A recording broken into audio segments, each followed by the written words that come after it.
Hello friends, आप देख रहे हैं आपका चैनल 6000 विद आयुष। और दोस्तों बात करेंगे इस वीडियो में सैजिलिटी इंडिया आईपीओ के बारे में। दोस्तों आईपीओ का फाइनल डे था आज और अब आईपीओ क्या हो चुका है, आईपीओ हो चुका है क्लोज, यानी आईपीओ हो चुका है बंद।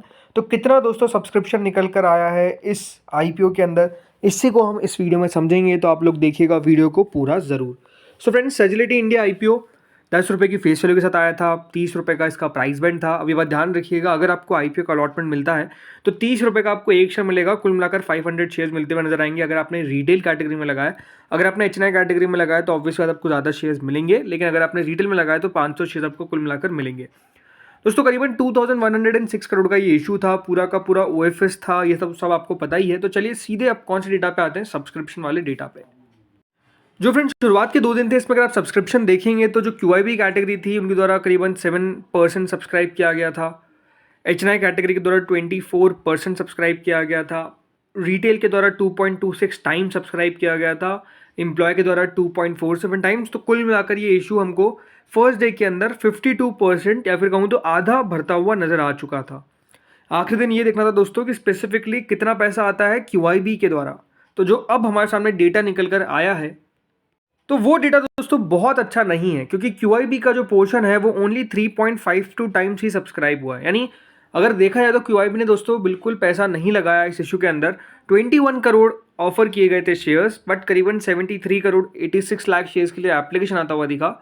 लेकिन क्यूआईबी कह सकते हैं कि दोस्तों बहुत इंटरेस्टेड नहीं दिखे। करीबन 2200 करोड़ रुपए जो है वो क्यूआईबी के हमको आते हुए दिखे इस इशू के अंदर। अब एक बात आपको समझनी पड़ेगी कि 2200 करोड़ रुपए बहुत ज़्यादा नहीं होते हैं क्यूआईबी के, अगर हम लिहाज से देखते हैं। और क्यूआईबी इस इशू में दोस्तों ज़्यादा पैसा लगाते हुए नजर नहीं आई, ये बात तो क्लियर दिखता है। क्योंकि ओनली 3.5 टाइम्स का मतलब ये है कि क्यूआईबी मतलब आ ही नहीं इस इशू के अंदर। क्यूआईबी ने बेसिकली इस आईपीओ को स्किप कर दिया, बल्कि ऐसा लग रहा था कि क्यूआईबी इस इशू में पैसा लगा सकते हैं, बिकॉज कंपनी मुझे तब भी उतनी ख़राब नहीं लगी। बट उसको हम छोड़ देते हैं उस बात को।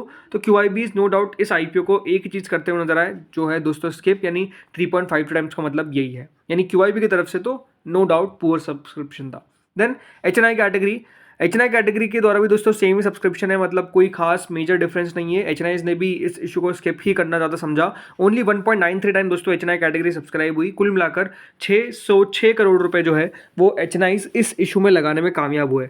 अब इसमें अगर मैं बात करता हूँ दोस्तों बिग एचएनआई कैटेगरी की, तो वो 1.69 टाइम तक सब्सक्राइब होती हुई नजर आई। ये बात ध्यान रखिएगा, करीबन 7,29,000 शेयर्स ऑफर किए गए थे, जिसके सामने 11 लाख।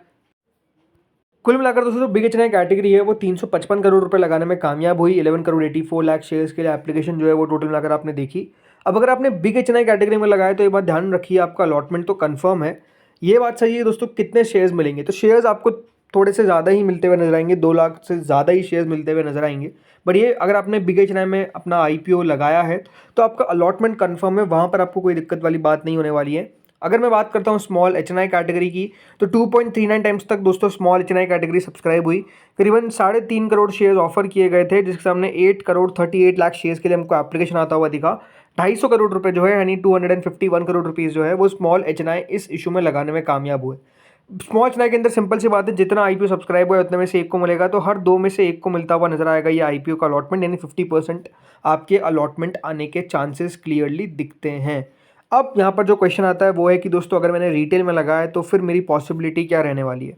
तो रिटेल की बात करते हैं। तो दोस्तों जो रिटेल पोर्शन है वो सब्सक्राइब हुआ है करीबन 4.14 टाइम्स, यानी रिटेल को आपने 4 गुना कुल मिलाकर सब्सक्राइब होता हुआ देखा। कुल मिलाकर दोस्तों यहाँ पर रिटेल को 7 करोड़ 29 लाख शेयर्स ऑफर किए गए थे, जिसके सामने 28 करोड़ 99 लाख शेयर्स के लिए एप्लीकेशन जो है वो कुल मिलाकर हमको आती हुई दिखी है। अभी बात ध्यान रखिएगा, अगर आपने रिटेल कैटेगरी के अंदर पैसा लगाया है तो रिटेल के अंदर ऑलमोस्ट हर 4 में से एक व्यक्ति को अलॉटमेंट लगेगा। एग्जैक्ट बताऊं तो 4.084 में से एक व्यक्ति को अलॉटमेंट लगता हुआ नजर आएगा। अब आप कहेंगे वो वैल्यू कहाँ से लिया है 4.084। तो हमेशा दोस्तों ये बात ध्यान रखिएगा, रिटेल में अलॉटमेंट निकाला जाता है on the basis of applications. कैसे? कुल मिलाकर दोस्तों देखिए, यहाँ पर जो एप्लीकेशन आई है वो है 5,72,090। ठीक है, इतनी एप्लीकेशन आई है। इसको दोस्तों मल्टीप्लाई कर दीजिएगा 500 से। 500 से क्यों? बिकॉज एक लॉट में 500 शेयर दिए गए। और फिर उसको डिवाइड करिएगा इस वैल्यू से, 7 करोड़ 29 लाख 926। ठीक है, 7 करोड़ माफ करिएगा, 7 करोड़ 29,926। ठीक है, इससे आपको यहाँ पर डिवाइड कर देना है। सो इसके बाद जो वैल्यू आएगी वो आएगी 4.084। सो 4.084 दोस्तों यहाँ पर वैल्यू आएगी। इसका मतलब क्या है कि हर ऑलमोस्ट 4 में से एक व्यक्ति को अलॉटमेंट लगेगा। तो रिटेल ने कुल मिलाकर दोस्तों 870 करोड़ रुपए के आसपास लगा, यानी रिटेल का सब्सक्रिप्शन भी 1000 करोड़ से कम ही देखने को मिला।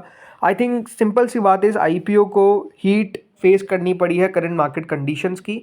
अगर दोस्तों ये कंपनी अपना आईपीओ ऑलमोस्ट 2 से ढाई महीने पहले लेकर आती है तो ये आईपीओ बहुत अच्छा सब्सक्राइब होता, क्यूआईबी का अच्छा पैसा आता।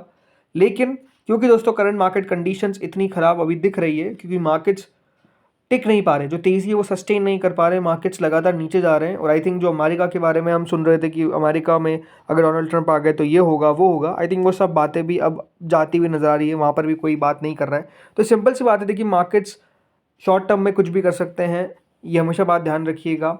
बट नो डाउट जब रिएक्शन आता है तो काफ़ी लोग घबरा जाते हैं, और वही एग्जैक्टली देखने को मिल रहा है कि अभी जो जहाँ जिस आईपीओ में भी हम कह सकते हैं दोस्तों बिल्कुल भी प्रीमियम नहीं दिख रहा है, स्पेसिफिकली मैं बात करूँगा ग्रे मार्केट की, उस आईपीओ को अवॉइड किया जा रहा है। कह सकते हैं वैल्यूएशंस को लेकर भी कंसर्न्स होंगे, इसमें कोई डाउट नहीं है, बट स्टिल आई थिंक वो एक सबसे बड़ा रीज़न है। देन एम्प्लॉय कैटेगरी दोस्तों करीबन 3.74 टाइम सब्सक्राइब हुई है, करीबन 21 करोड़ के आसपास लगाया गया एम्प्लॉयज़ के द्वारा। टोटल मिलाकर 3.20 टाइम्स ये इशू सब्सक्राइब हुए, नहीं कंपनी को करीबन 3713 करोड़ रुपए रिसीव हुए, काफ़ी कम है, इसमें कोई दौराई नहीं है।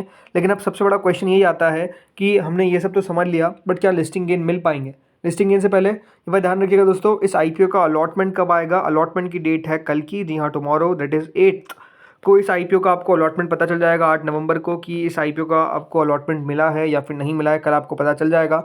तो आप लोग चेकआउट कर सकते हैं। कहाँ पे चेकआउट करना है? आपको चेक करना है दोस्तों लिंक इन टाइम की वेबसाइट पे। लिंक इन टाइम की वेबसाइट पे दोस्तों कल अलॉटमेंट आउट होगा। मेजरली मैं ये कह सकता हूँ कि अगर आपने रिटेल में लगाया है तो आपके चांसेस ये है कि ऑलमोस्ट 4 में से एक आ जाएगा, 25% है चांसेस। एचआरआई में लगाया है, बिग एचआरआई में तो अलॉटमेंट मिल ही रहा है, स्मॉल एचआरआई में लगाया है तो 2 में से 1 का चांसेस है, तो अलॉटमेंट इसमें काफ़ी लोगों को मिलेगा। अब ये ज़रूर देखने वाली बात होगी कि लिस्टिंग के दिन कितना बढ़िया कर पाता है। लिस्टिंग की दोस्तों जो तारीख है वो है 12 नवंबर, याद रखिएगा 12 नवंबर को ही आपको लिस्ट होता हुआ नजर आएगा स्टॉक एक्सचेंजेस पे। जो फ्रेंड्स इसकी करंट ग्रे मार्केट है वो करीबन आपको 1% के आसपास देखने को मिल रही है, मतलब कोई खास ग्रे मार्केट नहीं है, ये हम साफ कह सकते हैं। और यही मैंने अपडेट बता दिया था आपको जब ग्रे मार्केट का वीडियो बनाया था, और उससे पहले जब 2:30 पे हमने 1:30 पे हमने सैजिलिटी इंडिया के फाइनल डिसीजन के बारे में बात की थी। तो होपफुली आपको पता ही था ग्रे मार्केट में कोई एक्टिविटी उस समय भी चल रही थी, अभी भी नहीं चल रही है, बट अब देखते हैं कहाँ पर लिस्ट होता है। आप लोग मुझे बताइएगा कमेंट सेक्शन में, क्या आपने इस आईपीओ में रिस्क लिया है या फिर आपने इस आईपीओ को किया है अवॉइड? जो भी आपने किया है मुझे बताइएगा आप लोग कमेंट सेक्शन में। इस वीडियो में तो इतना ही था, होपफुली आपको वीडियो बढ़िया लगा होगा, अगर लगा तो लाइक कर देना, चैनल से पहली बार जुड़ो सब्सक्राइब कर देना। Thank you friends for watching this video.